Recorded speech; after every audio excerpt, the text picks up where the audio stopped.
Hey guys, क्या हाल चाल आप सबके। माय नेम इज जीवी सिंह, एक बार फिर से आपके सामने हाजिर हूं और आज हम स्टार्ट करने वाले हैं एंडोक्राइन और एक्सोक्राइन ग्लैंड्स के बारे में। आइए देखते हैं। थोड़ा थोड़ा डिटेल्स तो मैंने इसकी पहले भी बताई थी आपको कि एंडोक्राइन और एक्सोक्राइन होता क्या है, लेकिन आज हम प्रॉपरली डिटेल में देख लेंगे।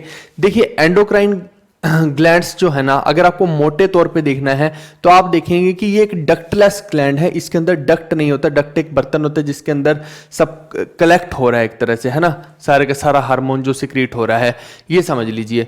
और ये सिक्रीट करते हैं हार्मोन को सीधा सीधा ब्लड स्ट्रीम में ह्यूमन बीइंग की। देखिए, जो एंडोक्राइन ग्लैंड है वो कहाँ पे सीधा सीधा छोड़ते हैं पूरे के पूरे हार्मोन्स को ब्लड के अंदर। और मैंने बताया था आपको पहले भी कि जो एक्सोक्राइन ग्लैंड होते हैं, एक्सो का मतलब एग्जिट, यानी कि वो कहां पे छोड़ेंगे, आपकी स्किन के ऊपर छोड़ेंगे, आपके शरीर से बाहर की तरफ छोड़ेंगे। और ये कहां छोड़ रहे हैं, अंदर की तरफ छोड़ रहे हैं, यानी कि ब्लड के अंदर छोड़ रहे हैं। और जो एक्सोक्राइन है वो बाहर की तरफ छोड़ रहे हैं, या जैसे कि हमारी बॉडी के ऊपर पसीना आ गया जो बाहर की तरफ आया, आपकी आंखों में आंसू आए तो बाहर की तरफ आए, मुंह में थूक आया तो ये भी बाहर की तरफ आया। तो ये क्या हो गया, एक तरह से एक्सोक्राइन ग्लैंड्स हो गए। और जो हमारे ब्लड की स्ट्रीम में छोड़ रहे हैं वो एंडोक्राइन ग्लैंड्स हो गए। और एंडोक्राइन ग्लैंड्स के अंदर डक्ट्स नहीं होते हैं दोस्त। ये क्वेश्चन बनेगा एसएससी में, ये पूछा जा सकता है आपसे। जैसे ए स्टेटमेंट दे देगा कि एंडोक्राइन ग्लैंड्स हैज डक्ट्स, फिर एक्सोक्राइन ग्लैंड्स हैज डक्ट्स, ऐसे करके ए और बी ऑप्शन दे दिए, फिर सी के अंदर ऑप्शन दे देगा। सपोज कीजिए कि एंडोक्राइन ग्लैंड्स जो हैं अपने हार्मोन्स ब्लड स्ट्रीम में एक्सक्रीट करते हैं, फिर ऐसे ही एंडोक्राइन के साथ साथ एक्सोक्राइन का दे देगा कि ये अपने हार्मोन्स जो हैं स्किन के सरफेस पे रिलीज करते हैं। तो आपसे पूछेगा कि A B C D statements में से कौन सी सही है, तो आपको पता होने चाहिए कि चारों स्टेटमेंट में से कौन सी सही और कौन सी गलत। तो वो ही सारा का सारा गेम है जो ये मेंस लेवल तक का मैं चीज़ें आपको बता रहा हूँ। तो इसलिए ये चीज़ ज़रूरी है कि हमें एक एक पॉइंट जो मैंने लिख दिया ना, उसको आप छोड़ नहीं सकते हो, उसको अच्छे से रट लेना, ठीक है भाई। The endocrine glands present in human body are, अब ये होते कौन कौन से, यहाँ पे देखिए। एक ये हो गया पिनियल ग्लैंड ब्रेन के अंदर, ब्रेन के अंदर ये एक हो गया हाइपोथैलेमस, एक हो गया पिट्यूटरी ग्लैंड। जब हमने ब्रेन पढ़ा था तो हमने पिट्यूटरी ग्लैंड को पढ़ा था, थोड़ा सा देखा था कि ये पिट्यूटरी ग्लैंड है, लेकिन अभी हम पढ़ रहे हैं कि होता क्या है, ये एंडोक्राइन ग्लैंड होता है और यही मास्टर ग्लैंड होता है, यही सबको ऑपरेट करता रहता है। फिर थायराइड और पैराथायराइड ग्लैंड्स हो गए गले के अंदर, फिर थाइमस हो गया, ये फूड पाइप के पास हो गया। फिर यहाँ पैंक्रियाज पेट के पास और लीवर के पास क्या हो गया, पैंक्रियाज हो गए। फिर यहीं पे किडनी के ऊपर एड्रीनल ग्लैंड हो गया। प्लेसेंटा कहाँ पे हो गया, जहाँ पे आपका ओवरी वगैरह होती है। और ओवरी का तो पता ही है आपको कि फीमेल का जो रिप्रोडक्टिव ऑर्गन है उसको ओवरी बोलते हैं, ऐसी जो मेल का रिप्रोडक्टिव ऑर्गन है उसको टेस्टिस बोलते हैं, ठीक है भाई। तो ये आधा आधा करके दिखा रखा है, ओवरी और टेस्टिस यहीं पे दिखा दिए हैं। तो आगे देखते हैं हम एक्सोक्राइन ग्लैंड के बारे में। एक्सोक्राइन ग्लैंड्स वो होते हैं, मैं ऑलरेडी जो आपको समझा चुका हूं कि ये सीधा सीधा सिक्रीट कहाँ पे करते हैं, डक्ट्स के अंदर करते हैं। और डक्ट्स के थ्रू ये कहाँ पे भेजते हैं, ये एपिथेलियल सरफेस पे भेजते हैं, यानी कि आपकी बॉडी के सरफेस पे भेजते हैं ये सारे का सारा। जैसे कि पसीना हो गया, स्वेट हो गया, एग्जाम्पल के लिए यहाँ पे ये देखिए, ये रहे इतने सारे एग्जाम्पल, यहाँ मैं लिख भी देता हूँ एग्जाम्पल के लिए। स्वेटिंग हो गया आपका, या फिर आपको आंखों में आंसू आए तो टीयर्स हो गया, टीयर्स, और एटसेट्रा लिख देता हूँ, बाकी सलाइवा हो गया। तो ये सब है। जैसे यहाँ पे देखिए, आईज के अंदर टीयर्स होगा, माउथ के अंदर सलाइवा होगा, स्किन के अंदर स्वेट हो गया, स्टमक के अंदर एंजाइम्स बनते हैं, ब्रेस्ट के अंदर मिल्क बन रहा है। तो मिल्क भी ब्रेस्ट से जो आ रहा है वो बाहर ही तो आ रहा है सरफेस से स्किन के। फिर लीवर के अंदर बाइल जूस बन रहा है, फिर पैंक्रियाज के अंदर भी जूसेस बन रहे हैं, इंटेस्टाइन के अंदर भी जूसेस बन रहे हैं। तो ये सारे के सारे क्या हो गया, आपके एक्सोक्राइन ग्लैंड हो गए दोस्त, ठीक है। आई होप कि आपको एक्सोक्राइन और एंडोक्राइन का मतलब समझ आ गया होगा, और दोनों के अंदर ग्लैंड्स कौन कौन से होते हैं ये भी समझ में आ गए होंगे। आइए अब देखो, यहां पे जो हमने पढ़ा ना, यहां पे देखिए, बाकी सब के बारे में तो हम ऑलरेडी पढ़ के आ चुके हैं। वैसे मैंने आपको पैंक्रियाज भी पढ़ा रखा है, पढ़ाने वाला कुछ अलग से है नहीं है, मैं सच आपको बात बताऊं। लेकिन ये देखिए कि आईज, माउथ, स्किन, स्टमक, अब इन सब का वापस से वो सब चीजें पढ़ने का कोई सेंस नहीं बैठता जो हम ऑलरेडी पढ़ के आए हैं। ये ग्लैंड्स हैं सिर्फ, ये तो हेल्प कर रहे हैं भैया एंजाइम्स वगैरह बनाने में, हार्मोन्स बनाने में। अब इनके सपोर्टिंग जितनी भी चीजें हैं वो तो हम सारी पढ़ के आ चुके हैं। अब यहाँ पे मेन जो पॉइंट आएगा वो पैंक्रियाज का आएगा एक्सोक्राइन ग्लैंड के अंदर। बाकी सब तो ऐसी चीजें हैं कि जो ऑलरेडी मैं आपको पढ़ा चुका हूं, कोई मतलब ही नहीं है उनको दोबारा से पढ़ाने का। जितनी हमने बायो पढ़ ली उसके अंदर हमने हर चीज पढ़ ली है। क्या पेट के बारे में नहीं पढ़ा, क्या इंटेस्टाइन के बारे में नहीं पढ़ा, किसके बारे में, सलाइवा के बारे में नहीं पढ़ा, क्या सब बताया है मैंने। तो कोई दिक्कत वाली सच बात है नहीं है, मुझे नहीं लगता उसमें कोई इशू है। पैंक्रियाज का मेन है, तो पैंक्रियाज का जरूर उसके अंदर मैं ऐड ऑन करके बताता हूं आपको। ये क्या है, एक लीफ लाइक ग्लैंड होता है, मैंने बताया वैसे भी कि केले के जैसा दिखता है, तो ये देखिए केले से जैसे या फिर लीफ के पत्ते के जैसा दिख रहा है, और ये स्टमक के पीछे की तरफ होता है, इसीलिए जब भी हम देखते हैं बॉडी में तो ये हमें दिखाई नहीं देता, आगे पेट दिखाई देता है, लेकिन पेट के पिछली तरफ जो होता है ये होता है। ठीक है भाई, ये एंडोक्राइन भी होता है और ये एक्सोक्राइन ग्लैंड भी होता है, यानी कि ये हार्मोन्स जो प्रोड्यूस करता है ना, ये दो तरह के कर रहा है। देखिए हार्मोन्स भी प्रोड्यूस कर रहा है और एंजाइम्स भी प्रोड्यूस कर रहा है, इसलिए ऐसा हो रहा है। अभी आपको समझ में आएगा इसके दोनों फंक्शन। ये मैंने जब मैं पेट की समस्याओं के बारे में सब पढ़ा रहा था, पेट के बारे में, वहां भी मैंने ये सब पढ़ा रखा है, अब दोबारा से पढ़ा रहा हूँ। इन नटशेल कुछ नहीं है, ये टाइम खराब वाली बात है, लेकिन कोई बात नहीं, आपकी रिवीजन हो जाएगी। आपको अब ग्लैंड्स पढ़ा रहा हूँ तो कम से कम ये तो लगे ना, नहीं तो बच्चे बोलेंगे कि ग्लैंड्स नहीं पढ़ाया, मुंह उठा के आ जाएंगे ना लोग। अब जबकि वो ये नहीं देखेंगे कि मैंने टॉपिक्स के साथ साथ सब ग्लैंड्स भी करवा दिए, बट ठीक है, अब आप बोल रहे हैं तो अलग से मैं प्रॉपर ग्लैंड्स बना के पढ़ा रहा हूँ, और क्या है, वही टाइम वेस्ट करने वाली बात होती है। कई बार बच्चों का दिल खुश करने के लिए, दिल रखने के लिए हमें दोबारा से पढ़ानी पड़ती है चीजें। आप देखिए कि एंडोक्राइन ग्लैंड की तरह बिहेव कब करेगा पैंक्रियाज, जब ये इंसुलिन और ग्लूकागोन, ये दोनों हार्मोन्स को, ये 2 हार्मोन्स को रिलीज करेगा। ये होगा एंडोक्राइन, ये ब्लड स्ट्रीम के अंदर करेगा, इसलिए क्या होगा, ये एंडोक्राइन अंदर की तरफ कर दिया है इसने। ठीक है, और ये दोनों को क्या करते हैं, रेगुलेट करते हैं sugar level in the blood. Blood के अंदर जितना भी शुगर लेवल है यही रेगुलेट करते हैं। देखिए कि जो लोग जिनको शुगर के मरीज होते हैं, जो लोग, ठीक है, मधुमेह के, तो उनको इंसुलिन के इंजेक्शन भी लगाए जाते हैं। किस लिए लगाए जाते हैं, क्योंकि इंसुलिन जो है वो रेगुलेट कर रहा है शुगर को, इसीलिए लगाए जा रहे हैं। उनकी बॉडी के अंदर इंसुलिन प्रॉपरली बन ही नहीं पाता है, जिनके डायबिटीज होते नहीं बन पाता इंसुलिन, तभी तो हो रही है डायबिटीज। ठीक है भाई, एज एन एक्सोक्राइन ग्लैंड, जब ये एक्सोक्राइन ग्लैंड की तरह बिहेव करेगा तो क्या करेगा, ये सिक्रीट करेगा इंजाइम्स को। ये इंजाइम्स को सिक्रीट करता है to break down the proteins, lipids, carbohydrates and nucleic acids in food. यानी कि जब ये एंडोक्राइन की तरह बिहेव करेगा तब ये 2 हार्मोन रिलीज करेगा, जब जो एक्सोक्राइन की तरह बिहेव करेगा तब ये इंजाइम्स को रिलीज करेगा। किसको ब्रेक करने के लिए, प्रोटीन्स को, लिपिड्स को, कार्बोहाइड्रेट्स और न्यूक्लिक एसिड्स को ब्रेक करने के लिए ये आपका एक्सोक्राइन ग्लैंड की तरह बिहेव करेगा, इंजाइम्स रिलीज करेगा। फिर an insufficient amount of insulin from the pancreas leads to diabetes. मैं ऑलरेडी बता चुका हूं कि अगर इनसफिशिएंट रहेगा इंसुलिन तो फिर आपको क्या हो सकती है, उससे डायबिटीज हो सकती है। तो ये आप देखिए, ये पैंक्रियाज होते हैं। यहाँ पे मैंने ऑलरेडी आपको बताया था जब मैंने स्टमक पढ़ाया था कि यहाँ गॉल ब्लैडर होता है, इसी के पास लीवर होता है, फिर यहाँ से जो जूसेस आते हैं और यहाँ बाइल डक्ट से जो जूसेस आते हैं वो आगे इसके साथ जुड़ रहे होते हैं, तो सारा कॉमन एरिया होता है। फिर वो कहाँ पे जाके घुस जाते हैं, वो डुओडेनम में जाके घुस जाते हैं। वो सब चीज़ें बता रखी है, कोई मतलब ही नहीं उनको अगेन रिपीट करने का। आप देखिए, एक जगह गॉल ब्लैडर के अंदर आपने सुना होगा पित्ते की पथरी हो जाती है। पित्ता क्या होता है, गॉल ब्लैडर ही होता है। आप देखिए यहाँ पे आपको दिख रहा है, ये गॉल स्टोन्स दिख रहे हैं, ये पत्थर दिख रहे हैं, यही इसी को पथरी बोला जाता है। ये यहाँ भी हो सकता है, ये यहाँ भी हो सकता है, आप देख रहे हैं, ये इसी लाइन के अंदर भी हो सकता है। तो जब आपको देखिए कि पित्ते की पथरी हो जाती है तो लोग उसके अंदर भी दवाइयाँ खाए जा रहे होते हैं। किडनी के अंदर होती है ना, तब दवाई खाओ तो काम कर सकती है। किडनी में से वो उसको घोल के पानी सुसु के रास्ते निकाल सकती है।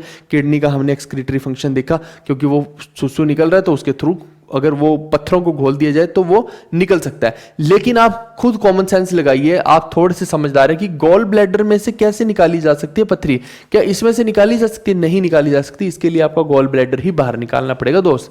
तो इसीलिए यहाँ पे भी लोग क्या करते हैं, जिनके पित्ते में पथरी है भाई, वो भी दवाइयाँ खा रहे हैं कि भैया मेरी पथरी निकल जाएगी, और उनको मूर्ख बनाने के लिए वो सड़क छाप बाबे बैठे हुए हैं, वो उनको मूर्ख बनाए जा रहे हैं। पहली बात तो ऐसी दवाई कोई खानी नहीं चाहिए, सोच समझ के खानी चाहिए, नहीं तो कई बार समस्याएं हो जाती है, आपकी किडनी खराब भी हो सकती है। ठीक है, वो किडनी में फिर भी काम कर जाएगी, लेकिन यहाँ पे काम नहीं करेगी भाई। गॉल ब्लैडर के अंदर वो चीज काम नहीं करती है, ये ध्यान रखिएगा आप मेरी बात का। तो इसमें क्या होगा, गॉल ब्लैडर को बाहर निकालेंगे तभी आपकी बात बनेगी, और इसलिए इसका कोई बहुत मेजर यूज नहीं है, इसलिए इसको बाहर निकाला जा सकता है। अब बाकी तो आपकी बॉडी फिटमेंट पे कि आपकी बॉडी उसको झेल पा रही है कि नहीं झेल पा रही, बट इतना कोई मेजर इशू नहीं होता है। इसको पूरे को बाहर निकाल देते हैं अगर इसके अंदर पथरी होती है तो। ठीक है दोस्त, चलिए आगे बढ़ते हैं हम। अब हम बात करते हैं पिट्यूटरी ग्लैंड की। अब हम किस पे आ गए, एक तरह से एंडोक्राइन ग्लैंड्स पे आ गए। वो एक्सोक्राइन तो देख लिया, अब ये सारे के सारे क्या है, यहाँ पे लिख भी देता हूं मैं, लिखना जरूरी होता है ऐसी चीज़ों में, नहीं तो लोग परेशान होते रहते कि कौन सा ग्लैंड है। एंडोक्राइन सिस्टम के बारे में अब देखते हैं हम, क्योंकि एक्सोक्राइन के अंदर जो मेन था पिट्यूटरी था, वो भी, उसको भी क्या पूरा एक्सोक्राइन बोल सकते हैं? नहीं बोल सकते, वो भी एंडो और एक्सो का दोनों का मिक्सचर ही है। अब यहाँ पे पिट्यूटरी ग्लैंड क्या है? ये भी क्या है? एंडोक्राइन ग्लैंड है, और ये मास्टर ग्लैंड होता है। मैंने बताया था आपको ये मास्टर ग्लैंड है। क्यों है ये मास्टर ग्लैंड? क्योंकि ये जो है सारी की सारी सिक्रीशंस जितनी भी हमारी बॉडी के अंदर हो रही हैं उनको ये कंट्रोल करता है, इसीलिए इसको क्या बोला जाता है? मास्टर ग्लैंड भी बोला जाता है। ठीक है दोस्त, एक सेकंड रुकिए। तो पिट्यूटरी ग्लैंड कहाँ है? दिमाग के अंदर होता है। ये देखिए ब्रेन के अंदर ही, यहाँ पे ये जो आपको दिख रहा है हैंगिंग सी घंटी सी, तो यही होता है आपका पिट्यूटरी ग्लैंड। एक और चीज ये करता है, it also secretes growth hormones. ये ग्रोथ वाले हार्मोन्स को भी रिलीज करता है, जिसकी वजह से क्या होता है, आपने देखा होगा, मे भी देखा हो मे भी ना देखा हो, कि जब बच्चे होते हैं बच्चों की हड्डियां जो है ना वो बहुत ज़्यादा इलोंगेट करनी शुरू कर देती है, और उनकी हाइट जो है बच्चों की बहुत तेजी से बढ़नी शुरू हो जाती है। वो इसी वजह से होती है कि ये जो पिट्यूटरी ग्लैंड है वो ग्रोथ हार्मोन जो है बहुत ज़्यादा रिलीज करना शुरू कर देता है, तो एक बच्चे की हाइट बहुत बड़ी होनी शुरू हो जाती है। लेकिन अगर वो एडल्ट है तो उसके अंदर क्या होगा? उसके अंदर उसकी हाइट ना बढ़ के उसके हाथों की और पैरों की हड्डियां जो होती हैं वो लंबी होनी शुरू हो जाती है। यानी हाथ लंबे हो गए बहुत ज़्यादा, पैरों की हड्डियां बहुत लंबी हो गई, तो वो थोड़ा सा भद्दा भी दिखेगा और थोड़ा अजीब भी लगेगा, है ना, दैत्य टाइप सा हो जाएगा, तो वो होना शुरू हो जाता है। तो जो एडल्ट है उसमें इसको क्या बोलते हैं? एक्रोमिगेली बोलते हैं इस बीमारी को। और जो यंग चिल्ड्रन है उनके अंदर क्या है? इस बीमारी का नाम है गिगेंटिज्म। गिगेंटिज्म मतलब बड़ा होना, और एक्रोमिगेली भी वही है। फिर आगे हम बात करते हैं, ये तो पिट्यूटरी ग्लैंड कंप्लीट हो गया। अब हम बात करते हैं थायराइड ग्लैंड की। अब थायराइड ग्लैंड कहाँ पे होता है? आप देखिए कि आपके गले के अंदर होता है। कई बार आपने देखा होगा कि लोगों का गला बहुत ज्यादा स्वेल कर जाता है, फूल जाता है। वो किस वजह से होता है? आप देखिए कि इस हार्मोन को बेसिकली चाहिए क्या होता है? आयोडीन चाहिए होता है। In case of iodine deficiency यहाँ पे क्या है कि गोइटर, ये देखिए ये जो डिजीज है ना गोइटर, ये ठीक है, ये होनी शुरू हो जाती है। इसमें उस व्यक्ति का गला जो है बहुत ज़्यादा फूलना शुरू करता है। इसीलिए आप देखिए अगर घर पे आप सेंधा नमक खाते हैं ना, रेगुलरली रॉक सॉल्ट खाते हैं, तो बोलते हैं कि उसके साथ साथ आप बीच बीच में जो दूसरा टाटा सॉल्ट वगैरह होता है ना, जो आयोडाइज्ड सॉल्ट होता है, वो भी खाया कीजिए, क्योंकि आयोडीन आपकी बॉडी के लिए बहुत ज़्यादा ज़रूरी है। एक और चीज बता दूं, आयोडीन देखिए तुरंत बहुत हाई वोलेटाइल होता है, तो तुरंत उड़ जाता है। आप जैसी सब्जी बना रहे हैं, सब्जी के अंदर आपने नमक डाला, नमक डालते ही आयोडीन फुर्र करके उड़ जाएगा। ये भी एक फैक्टर है आयोडीन का। तो आप आयोडीन को कैसे खा सकते हैं?